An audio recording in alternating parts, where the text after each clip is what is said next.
খারাপ হবে। পুলিশ যদি এখানে কেউ থাকে, আপনি তারা জিজ্ঞাসা করে দেখেন, আজকে যদি সে দুপুরে এখানে এসে থাকে, খাবার খাওয়া, চা নাস্তা খাওয়া, যাওয়া আসার সব বিল ওর পকেটের। কেন? ও কি ওর বাবার কাজ করছে না আমাদের কাজ করছে? সমাজের কাজ যখন করবে, এই বিল সমাজের অথবা সরকারের দেওয়া লাগবে না? এটা দেওয়া হয় না। এরকম প্রত্যেক জায়গায়। আমি যে ওসিকে পড়াতাম কুষ্টিয়ায়, সেই 11 সালে, ওনার বেতন ওই সময় মনে হয় কত 42,000 টাকা ছিল, আমার সঠিক মনে নেই। 42,000 টাকা বেতন, অথচ ওনার বউ আর মেয়ে আর ছেলে 3 জন ঢাকাতে যে ফ্ল্যাট নিয়ে থাকে, 52,000 টাকা বেতন। তো কি ফেরেশতা জিবরাইল দিয়ে যাবে? এই কারণে শেষে একটু এদিক এদিক করে বলতে, হুজুর দোয়া করেন আল্লাহ যেন মাফ করে দেয়। আমরা এবার আর দোয়া না, এবার একেবারে এই যে 151 জন যদি যেতে পারে, একটা একটা করে আইন পাস হবে, আপনারাও শান্তিতে থাকবেন। প্রশাসনে হোক, বিচার ব্যবস্থায় হোক, ইসলামী অর্থনীতিতে হোক, সবাই আমরা এই দেশটাকে সাজিয়ে নিতে চাই। সুতরাং এই দেশে আর চাঁদাবাজি হবে না, এ দেশে মানুষ হবে না, ধর্ষণ বললাম না, সব নদশ বন্ধ হয়ে যাবে। আমি শুধুমাত্র আলেমদের কথা কেন বললাম? এ পৃথিবীতে যত বান্দা বান্দি আল্লাহ বানিয়েছেন, সবচাইতে বেশি ভয় তাকে করে আলেমরা। ইন্নামা ইয়াখশাল্লাহা মিন ইবাদিহিল উলামা। অবশ্যই আমার বান্দা বান্দিদের ভেতরে আমি আল্লাহকে ভয় করে যারা আলেম, আলেমা তারা। আলেম কারা? আমরা তো নামের আগে মাওলানা, মুফতি, কারি, হাফেজ লেখা দেখলেই মনে করি আলেম। না, আলেম আল্লাহর দৃষ্টিতে ওইটা যাকে আল্লাহ যতটুকু জ্ঞান দিয়েছে, যোগ্যতা দিয়েছে, ওই অনুযায়ী যে কাজ করে। কথা বোঝে? আল্লাহ রাব্বুল আলামিন বলেন, অমান আযলামু মিম্মান কাতামা শাহাদাতান ইনদাহু মিনাল্লাহ আমাল্লাহু বিগাফিলিন আম্মা তা'মালুন। সূরা বাকারার 140 নম্বর আয়াতের শেষের দিকে আছে, আমরা যাদেরকে আলেম মনে করি, বিশাল জুব্বা গায়ে আছে, লম্বা চওড়া, বড় বড় দাড়ি, হাতে তসবিহ, দুনিয়ার কোনো খেয়াল নেই। আল্লাহ বলেন না, আমার দৃষ্টিতে বড় জালেম তো ওইটা যার কাছে কোরআনের জ্ঞান থাকার পরে দুনিয়ার কোনো স্বার্থ পেয়ে গোপন করে দেয়। এরকম আলেম এ দেশে 54 বছরে ছিল না, এখন নেই। আগে আরো বেশি ছিল, এখন একটু কমেছে, তারপরও কম না, এখনো অনেকে আছে। ওদেরকে বাতিল যারা, তারা টাকা পয়সা দিয়ে এদেশে যেন ইসলাম কায়েম হতে না পারে, সেই জন্য তাদের ব্যবহার করছে। ঘোষক বলছিলেন কি জানো, যে এমন ওয়াজ করেন যেন এই এলাকায় সাদাবাজি না হয়, এলাকায় মানুষ খুন না হয়। আমরা তো ওইটাই চাই, ওইটা যেন আসতে না পারে। আমি একটা হাদিস পড়ছিলাম আজকে আসার সময়, নবীজি বলেন, আর ইবনে ওমর রাদিয়াল্লাহু তাআলা আনহু বল, ক্বালা নবী সাল্লাল্লাহু আলাইহি ওয়াসাল্লাম, আত্তাবিউস সিবাদাল আযম। তোমাদের ভেতরে যাদের দ্বারা ইসলাম কায়েম করা খুব দ্রুত সম্ভব বলে মনে হয় তোমাদের, তোমরা তাদেরকে অনুসরণ করবা, সাহায্য করবা, পেছনে থাকবা। আপনি সব বাদ দিয়ে নিরপেক্ষ দৃষ্টি দিয়ে বলেন তো, বাংলাদেশে এখন 73টার উপরে দল আছে। আমি যতটুকু অ্যানালাইসিস করেছি এই দেশ নিয়ে, যতটুকু দেখলাম, বাংলাদেশে ইউনিয়ন পরিষদ থেকে শুরু করে আন্তর্জাতিক পরিমণ্ডল পর্যন্ত সুচারুরূপে দুর্নীতি ছাড়া বাস্তবতার সাথে আল্লাহর বিধান দিয়ে চালানোর ক্ষমতা এখন এই দেশে জামাত ইসলামীর আছে। যদি অন্য কোন দলের থাকে আপনি নাম বলেন, আমি তার ওয়াজ করব, বলেন।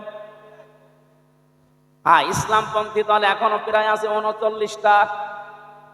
একটাকেও দিলে তারা সংসদ থেকে শুরু করে আপনি এই ইউনিয়ন পর্যন্ত পুরাটা, এমনকি আন্তর্জাতিক পরিমণ্ডলে যে ব্যবস্থাগুলো আছে চালানোর সক্ষমতা এখনো হয়ে ওঠেনি। কিন্তু জামাত ইসলামী বাংলাদেশে এভাবে লোক তৈরি করা আছে। আপনি বলেন, এটাকে আমি বানিয়ে বললাম? তাহলে হাদিস ছিল ফাত্তাবিউস সিওয়াদাল আযম, অনুসরণ করবা তাদের যাদের দ্বারা ইসলাম কায়েম করা দ্রুত সম্ভব। তা আমি তো হাদিসের বাংলা বললাম, খালি নামটা চলে এসেছে জামাত ইসলামী। অন্যটা যদি আমি পেতাম তাহলে তাদের নাম বলতাম। আমি তো মিলিয়ে দেখছি যে না, কেউ সম্ভব না। হয়তো ইউনিয়ন পারবে, উপজেলা পারবে, পৌরসভা পারবে, হয়তো সংসদ ভবনও পারবে। আন্তর্জাতিক পরিমণ্ডলে যে বিষয়গুলো আছে এগুলো ক্যাপচার করার জন্য যোগ্যতা। এই দুনিয়ায় তোমরা আল্লাহর রজ্জুটাকে আঁকড়িয়ে ধরো সবাই মিলে। কথাকার আরো জোরে বলে, জোর হলো না। এরপরের অংশটুকু আল্লাহ দিয়েছে সাফান কান্নাহুম বুনিয়ানুম মারসুস। এখানে যারা আলেম বসে আছে জিজ্ঞাসা করে দেখেন, সব মানে দলবদ্ধ, কাতারবদ্ধ, সারিবদ্ধ। এই দুনিয়ার ময়দানে আল্লাহ রাব্বুল আলামিন এটাই জানিয়েছে, বান্দা আমার পথে লড়াই সংগ্রাম যদি করতে চাও একা একা সম্ভব না। এই জন্য আমি আল্লাহ বলছি, এই দুনিয়ায় হিংসা বিদ্বেষ ভুলে গিয়ে সবাই এক কাতারে দাঁড় হও এই দুনিয়ায় দিন প্রতিষ্ঠার জন্য। কি বলবো আপনাকে আমি দুঃখের কথা, এই বাংলাদেশে 5ই আগস্টের পরে ভেবেছিলাম যে আর তো কোনো জালেম শরীয়ত তৈরি হবে না।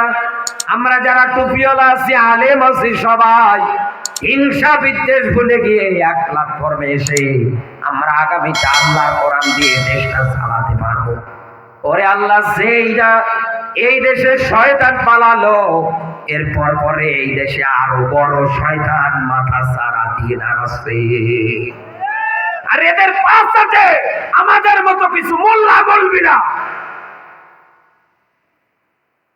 কোরআন বলছে অমানে ও ঈমান মানে ব্যক্তি আল্লাহ সবচাইতে বড় জালেম ওইটা। এই দুনিয়ার ময়দানে মিম্মান কাতামা শাহাদাতান ইনদাহু মিনাল্লাহ, যে নিজেকে আলেম পরিচয় দেওয়ার পরে কোরআনের বাস্তব হক কথাগুলো বলতে পারে না। আল্লাহ বলছেন ও যা করে জানে কে? আরো জোরে বলেন, জোর হলো না। আমরা টুপিওয়ালারা এক হতে পারলাম না, অথচ এই সাফফান থেকে এই সূরাটার নামকরণ পর্যন্ত করা হলো সূরায়ে সাফ। বলেন না আল্লাহু আকবার। সাফ মানে লাইন, কাতার, সারি, দলবদ্ধ। নবীজি এটাও জানালেন, মুসলিম জাতি একটা দেহের মতো, একটা বডির মতো। এক জায়গায় সিমটি দিলে মাথা থেকে শুরু করে পায়ের আঙ্গুল পর্যন্ত ব্যথা যেমন অনুভব হবে, ঠিক তেমনি এই দুনিয়ায় আমার মুসলমান কোন ভাইয়ের গায়ে কেউ যদি হাত দেয়, আমার ওই পরিমাণ ব্যথা কষ্ট অনুভব হবে। অথচ এক আলেম দিন কায়েমের পক্ষে কথা বলতে গিয়ে জেলখানায় গিয়ে রিমান্ড সহ্য করে, প্লাস দিয়ে হাতের নখগুলো পর্যন্ত উঠিয়ে দেয়। ওই একই আলেম আপনি তাকিয়ে দেখেন শাহবাগের চত্বরে গিয়ে মিষ্টি বিতরণ করে। সাধারণ পাবলিক এই সব দেখার পর পরে আমাদেরকে ডাক দিয়ে বলে, তোমরা হুজুরে হুজুরে এক নেই, হুজুরে হুজুরে মিল নেই, তোমরা আমাদের আসো মিল করতে। কথা বলে না কেন? এই ক্যাটাগরি বাংলাদেশে এখন চলে না। আপনি দুনিয়ায় দিন প্রতিষ্ঠার পক্ষে কথা বলেন, এই জমিনে ইসলামী আন্দোলনের পক্ষে কথা বলেন,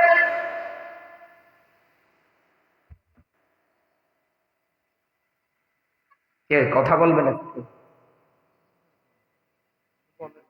সম্মানিত মেহমান, জালসার বিশেষ অতিথি আলহাজ মোহাম্মদ, উনি আমাদের মাঝে সালাম বিনিময় করেন। ঠিক আছে, বলে।